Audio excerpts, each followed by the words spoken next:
What the Surrender Experiment by Michael Singer can teach us about letting go.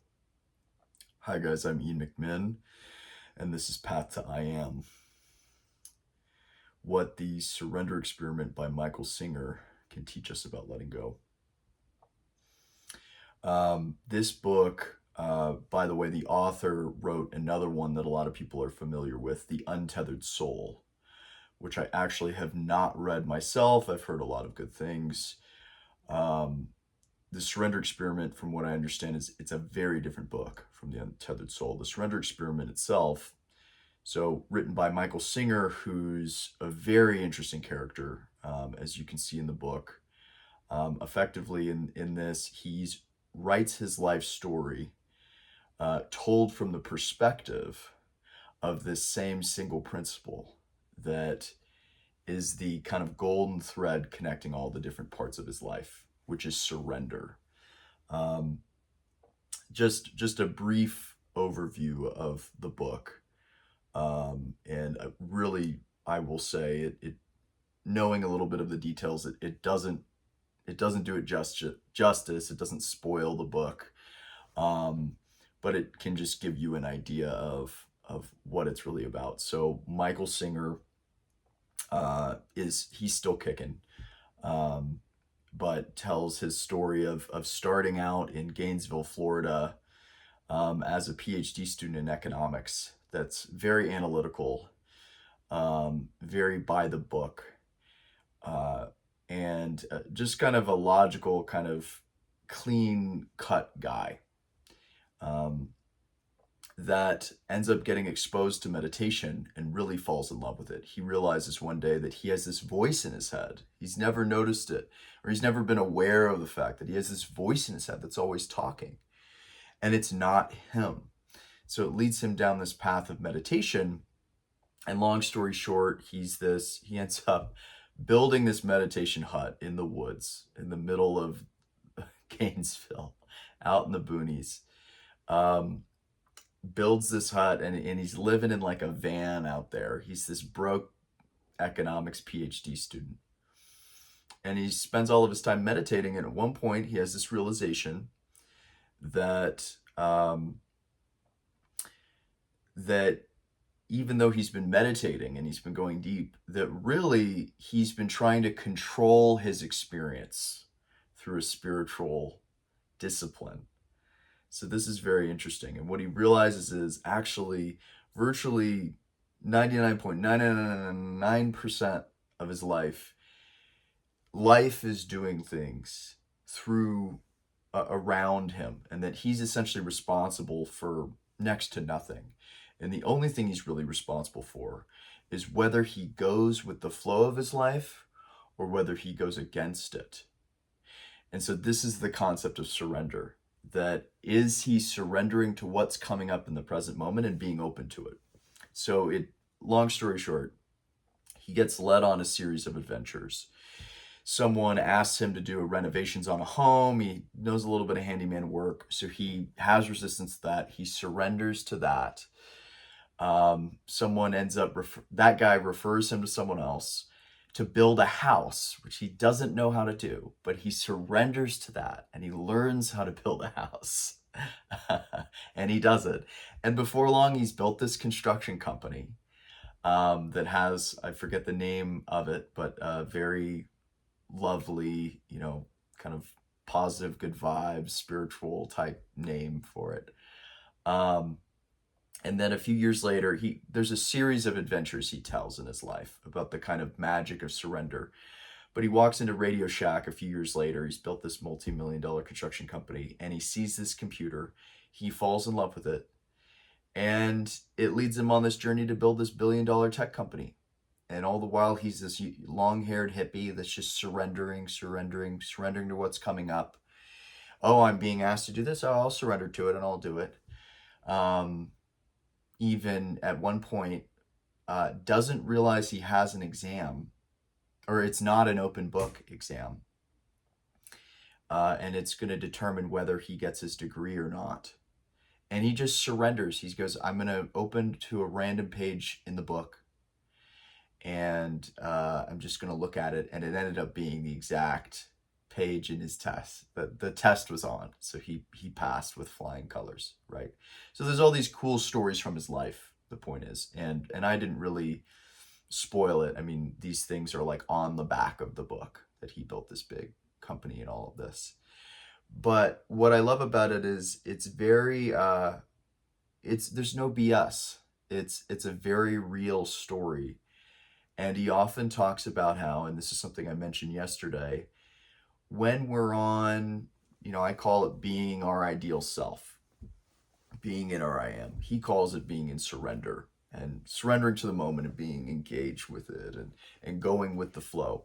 But when we do that, we don't just have amazing, magical, positive things happen. We also get challenges thrown in our face. And he just tells his life story in such a fun way, because from his perspective, every single obstacle he gets presented with, Michael really views it as, what I got from the book is, he views it as something that gets to purify him, transform him, allow him to grow.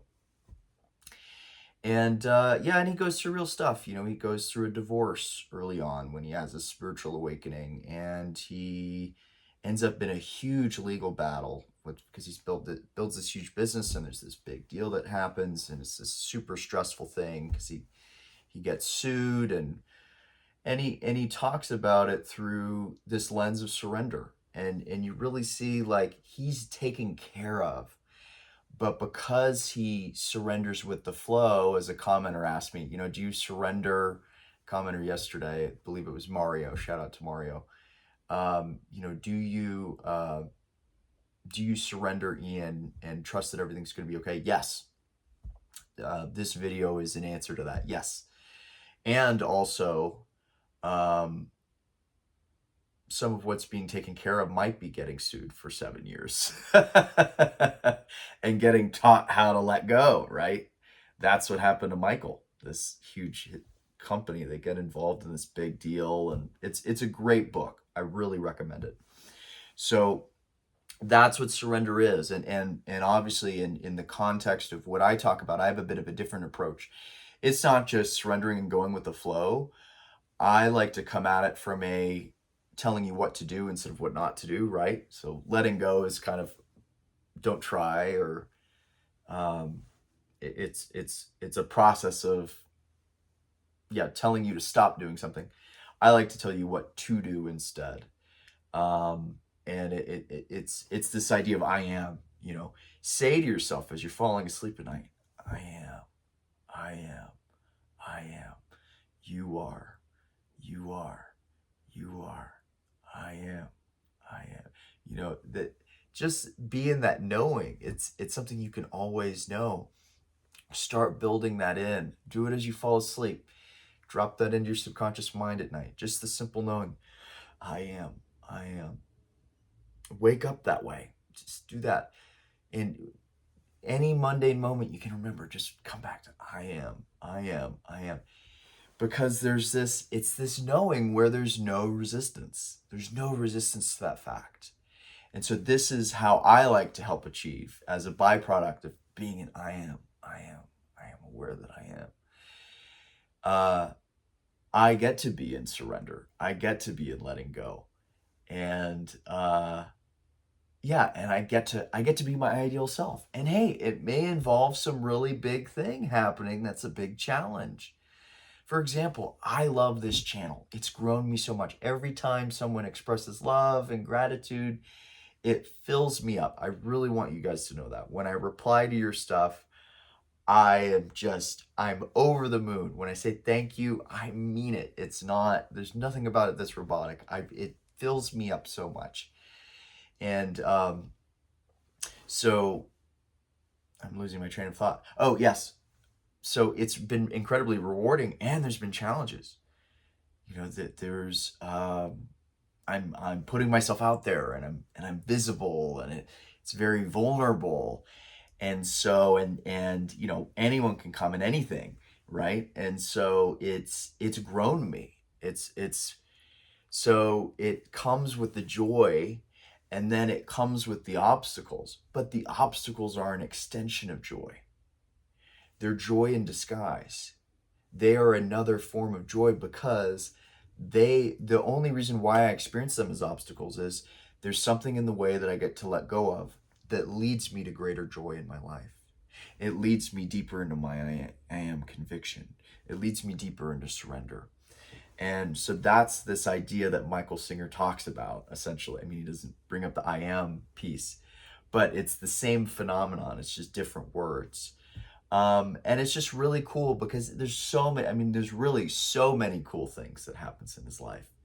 And really, when you look at it, it is the natural order of things. Like this, you talk to anybody and they will have magical stories to tell you if you get them in the right state where they can remember really cool things that happened in their life when they were just going with the flow and they weren't focused on stressors and tension and resistance. There's always cool things that happen. The most I have had people that were atheists, and I love I mean, I was an atheist till I was 25, just a few years ago. But share, when they got like they had a voice in their head show up and warn them about certain decisions that was going to lead them down a negative path. Yeah, I mean, we had someone close to us that's now deceased, that was a family friend that she got a message to get off of this bus she was in Spain, and unfortunately didn't, and she ended up paralyzed, right? So obviously, I don't want to focus too much on what happens when we don't go with the flow. But I mean, this person was not necessarily someone that believed in magic and things, but there was this voice screaming at her in her head to do this. So there's all these interesting things. I'm not trying to get into super esoteric out there stuff per se. I'm open to it, but the point is that when we get to come from conviction and we get to flow with that in our lives and show up as our ideal selves and be in that place of surrender, we really get to experience the magic and the blessing that is life. The magic and the blessing of every single moment. That's something Michael Singer talks about, is every moment is a blessing. The fact that the Big Bang happened, there's actually new arguments that the Big Bang, it did not start the universe, and that we're actually in a beginningless universe and an endless universe. But that's okay. We can stick with the Big Bang model for now. But he says, if the Big Bang didn't happen 13.8 billion years ago, and there wasn't a sun in the sky, and you wouldn't be here at all. So every moment is a gift. And if you're a janitor and you got to mop the floor, and you're mopping up a mess that you normally wouldn't want to clean up, you can be grateful for that. How great is it to be alive and get to mop this and get to be a person and get to add value. He talks about these things, and just like how he went through the process of learning how to build houses himself. I mean, that's a tough, I've never had to do it, but I imagine that is a tough set of skills to learn, right? Um, so yeah, when we come from this, I am, move through your day, just play with it 15 minutes while you're doing dishes, while you're doing some sending emails. I am, keep coming back. And notice that's the surrender that Michael's talking about. It accomplishes the same thing. How does it change me? How does it affect who I am, how I am, where I am, when I am?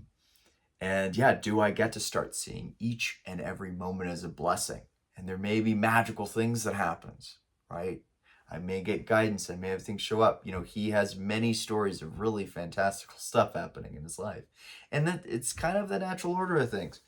I mean, we're kind of, even physicists are starting to kind of peel back the layers of reality, and it's starting to be more of a non-linear. We're beginning to build a more non-linear understanding of how reality works. So even from the scientific end, which I'm not a scientist, a physicist, I won't claim to know about that. I will leave that to my friends and all of their colleagues that have that specialty. But even in the world of hard science, we're getting to this place of seeing things as non-linear. And so this doesn't even, miracles happening and strange things happening, and especially more and more when we are in our conviction or we're in our surrender and engage with the present moment, is not even necessarily that strange, right? As well as being presented with the perfect obstacles for us to grow, to expand, right? So anyway, guys, check out the Surrender Experiment. It is a truly unique book. I've never read a book on spirituality and this kind of inner journey that tells it through the story of a memoir, through the format of a memoir, which I think is fantastic. Really illustrates this concept of surrender in a great way and shows this person's fantastic path to, from mastering the inner reality to having the outer reality really throw some interesting things in his lap.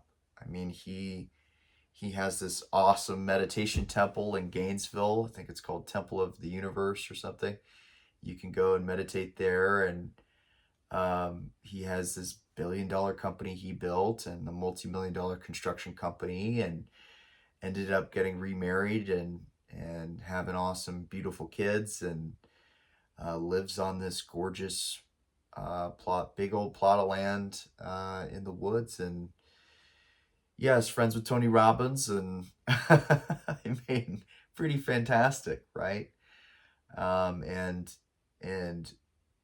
when we and the cool thing too is he wasn't concerned with any of that.